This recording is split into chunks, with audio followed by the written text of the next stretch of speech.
Well, hello there, traders and friends right around the world. It is James here with you on behalf of Pivot Point Trading, bringing you this Monday afternoon market recap. Obviously, today we saw once again some selling pressure move back into the three US indices. The Dow Jones Industrial Average closed down just over 137 points. In and of itself, it's not the biggest sell-off that we have seen in most recent time. However, what is most important is, of course, the location where we are starting to see the back test and fail. What I'll do over the next maybe 5 or 6 minutes is give you a brief update on, I guess, the dynamic of how this market is moving, and then just give you some legitimate targets on where this market may move over the upcoming week, maybe 2 weeks.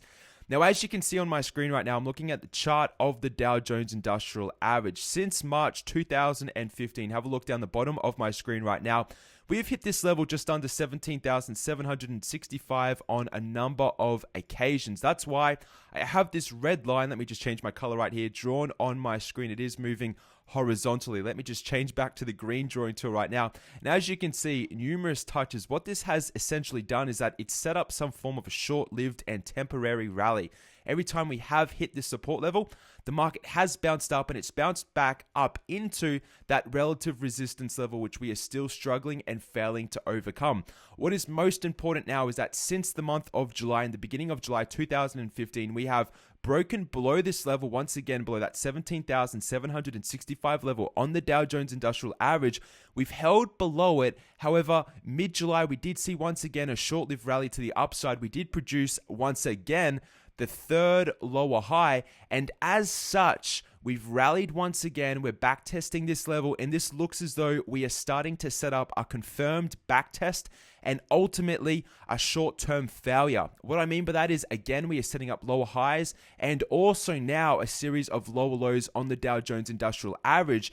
It is very likely to assume that this market, the Dow Jones Industrial Average, is going to come back down and revisit roughly 17,210. It has been a target on my screen for quite some time, whether you are in that pro analysis class or not.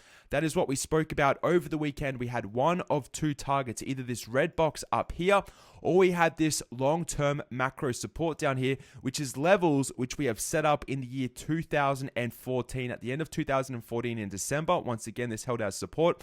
And also going back to September 2014, where this level, just below 17,200, started to act as resistance. A very, very important level on the Dow Jones Industrial Average. In Pivot Point Pro, again, over the weekend, I made it very clear that on face value, this looked as though it was setting up some form of a bear flag. What I mean by that is you get these little bounces, these little dead cat bounces in a larger bearish type of cycle or a swing lower.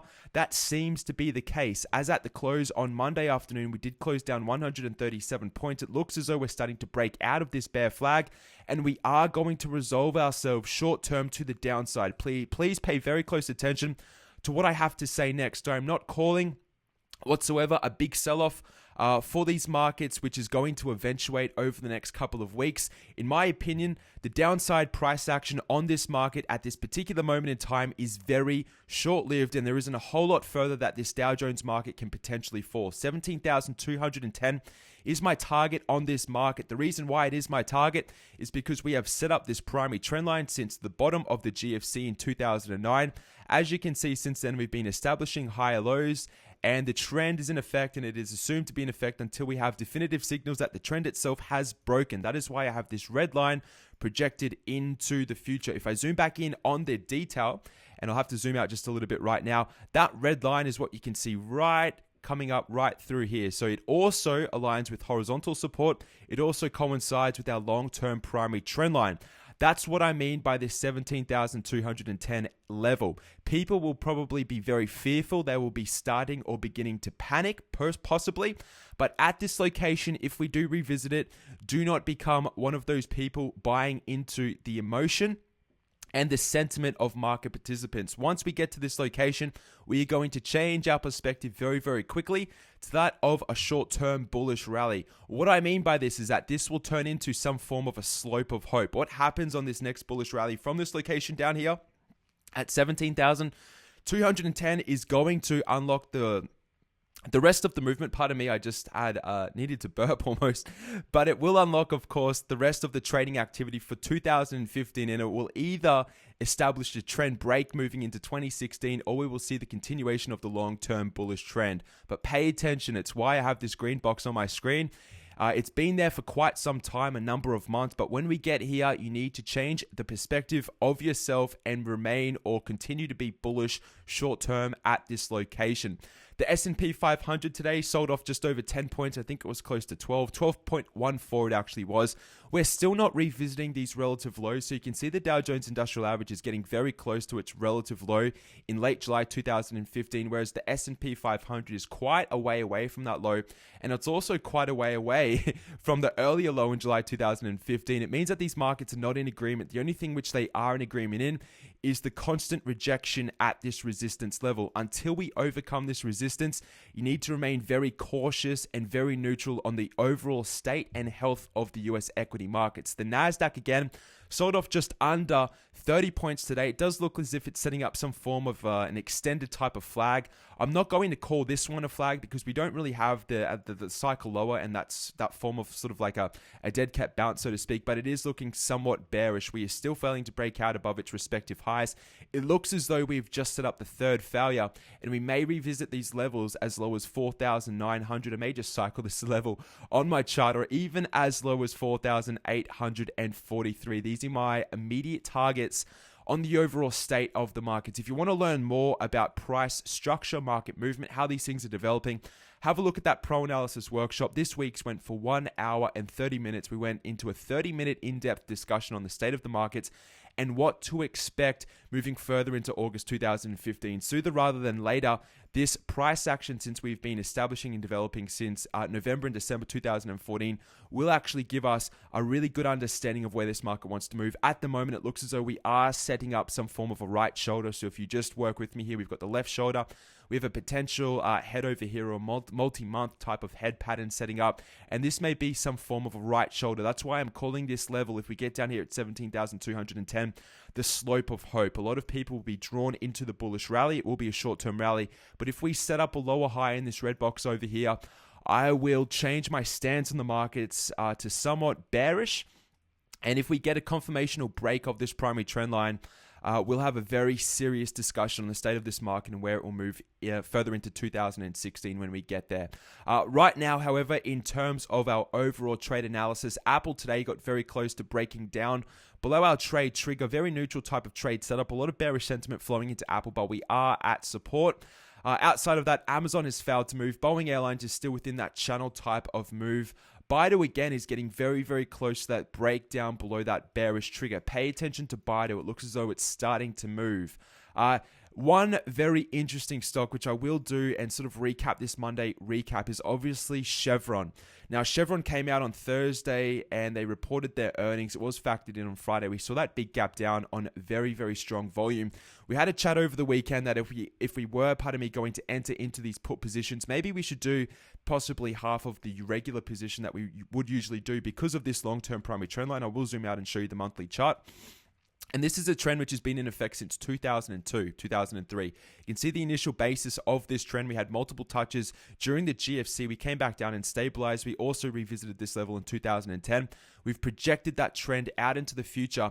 And as at the close on Monday, I can zoom in. This is the monthly chart. Obviously, it's really only the first day of the August calendar month, dated as the actual candlestick. We are legitimately closing below this level at this particular moment. So we are looking at that 82.34 trade.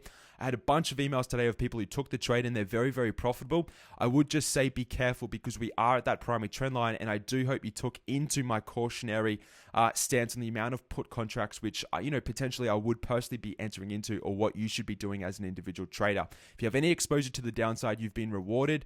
87.52 was the entry. Here we are at 85.56, almost $2 of intrinsic value in those puts. Pardon me for my terrible writing, or my illegible writing using this pen drawing tool, but I mean, it's looking very, very weak. We are incredibly oversold, but we can remain oversold just as how we have since May 2015. Have a look at the stochastics reading right here.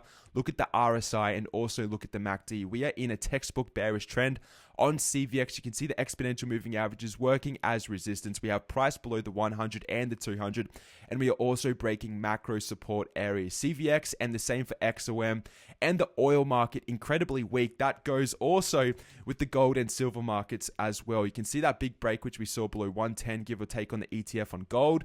We're sort of just stabilizing here. It looks as though we're setting up either some form of a stair-step continuation which will break and resolve itself to the downside, or we are going to see a very short-term and temporary rally back up to this pivot point, which will ultimately fail in the future. I'm interested to see which way gold wants to move. Same with silver. I just brought up the wrong chart. SLV right here, very similar type of pattern. We were down 17 cents, but we are somewhat stabilizing right here, looking for a continuation trigger or either the back test around $14.80 on the ETF of silver. Outside of that, Walgreens Boots and Alliance is still holding up relatively well. If you are in positions, I would first of all tighten my stop on that trade. I wouldn't be playing around with any bullish trades at this particular moment, given what we're seeing in the equity markets, or in the Dow Jones, the S&P, and the NASDAQ. Other than that, on this Monday afternoon market recap, I think I will end it there. If there's anyone out there looking to learn more about the state of the markets, and if they are somewhat worried about the state of the markets and they're saying, well, what is happening? Why is the market trending sideways? Why are we in a consolidational phase? What is this chart pattern? What's the primary trend? What are the areas of the trend? How many trends are in effect? All of these types of questions I do answer each and every week, and it gives us clarity moving forward and further into the year. What I can very briefly say is that if we hold above this primary trend, you have to consider this market still long-term bullish. But as soon as we break and definitively close below this red line, that is the cross. So if I can sum this up, you get a tick for staying above this red line moving forward into the future. Again, it will act as support when we come back down and revisit this level. But if we break below this level, it gives us some huge crosses on the health of the market. The primary trend is terminating, and that means that we will be transitioning into something much more sinister, rounding out 2015 and into 2016. Until then, it is all speculation. I'm not acting on any of these long-term trades on the markets yet. I need some more confirmation in the way of price structure. But we are getting very close to that initiation of at least seeing that final stage of the hope and optimism holding up this market starting to fade or fail. That will fail ultimately at 18,000 if we cannot break above resistance for probably, let me just have a look here. We've got 1 touch, 2 touches, 3 touches, 4 touches, 5, 6, 7, 8. I'll call this 9. We've got 10. This may be the 11th and final touch at 18,000 if we fail to set up a new higher high. Right now, again, we're down here at 17,552. We're 500 points away from 18,000. We're also 300 points away from our first target on the Dow Jones. Just be patient with this market. This market is going to reward everyone. If you just remain neutral throughout this sideways market type of activity and action which we're in, and you come out the other side when we get that crystal clear momentum indicator of where this market wants to move, there is going to be an abundance of opportunity. It doesn't matter if it's bullish or bearish, but I will walk you through it in that pro analysis workshop each and every weekend. Have a great Monday evening, everyone right around the world. Pardon me. It is James signing off on behalf of Pivot Point Trading. If you have any questions whatsoever, please email me, success@pivotpoint-trading.com. And as it stands right now, I need to make 3 calls to people who have requested to speak, and I'm happy to give them a call and speak to them for maybe 20, 15 minutes on the health and state of these markets. So have a fantastic evening. If you want to contact me personally, you're always welcome to do that. Schedule a call with me. I'd be happy to accommodate any questions which you have. All the best, traders and friends right around the world. It is James signing off on behalf of Pivot Point Trading. Goodbye.